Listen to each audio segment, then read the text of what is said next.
அண்மை செய்தி. தமிழக அரசின் தலைமை வழக்கறிஞராக PS ராமன் நியமனம் செய்யப்பட்டிருக்கிறார்.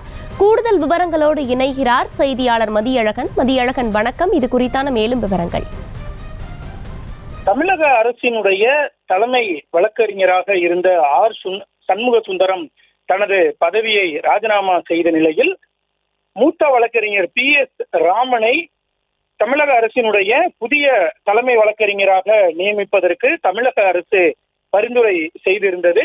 இந்த நிலையில் தற்பொழுது தமிழக அரசினுடைய புதிய தலைமை வழக்கறிஞராக திரு PS ராமன் நியமிக்கப்பட்டிருப்பதாக தமிழக அரசினுடைய தலைமை செயலாளர் சிவதாஸ் மீனா அறிவித்திருக்கிறார்.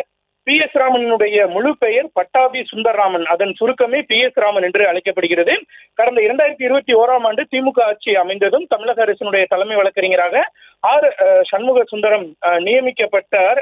அதனைத் தொடர்ந்து அவர் பதவி விலகிய நிலையில் தற்பொழுது PS ராமன் அவர்கள் தலைமை வழக்கறிஞராக அறிவிக்கப்பட்டிருக்கிறார். PS ராமன் தமிழக அரசினுடைய தலைமை வழக்கறிஞராக பொறுப்பேற்பது இது இரண்டாவது முறையாகும். ஏற்கனவே 2009ஆம் ஆண்டு முதல் 2011ஆம் ஆண்டு வரை தமிழக முதலமைச்சராக மு கருணாநிதி அவர்கள் தலைமையிலான ஆட்சியின் பொழுது 49வது வயதில் தமிழக அரசினுடைய தலைமை வழக்கறிஞராக பதவி வகித்திருக்கிறார். கடந்த 1970ஆம் ஆண்டுகளில் தமிழக அரசினுடைய தலைமை வழக்கறிஞராக பதவி வகித்த VP ராமனின் மகன் தான் இந்த PS ராமன். கடந்த 1960ஆம் ஆண்டு பிறந்த PS ராமன் பரத் ராமன் என்றும் அழைக்கப்படுகிறார். இவர் சென்னை வித்யா மந்திரில் பள்ளி படிப்பையும், லயோலாவில் இளங்கலை படிப்பையும், சென்னை சட்டக்கல்லூரியில் சட்ட படிப்பையும் முடித்தவர்.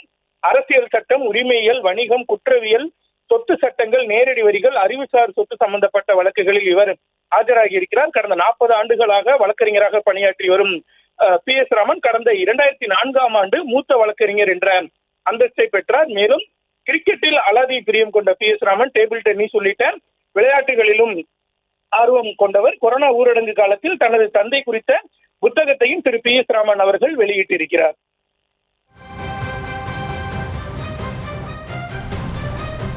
விவரங்களை வழங்கியமைக்கு நன்றி மதியழகன். செய்திகளை உடனுக்குடனும் துல்லியமாகவும் தெரிந்து கொள்ள சப்ஸ்கிரைப் பண்ணுங்க.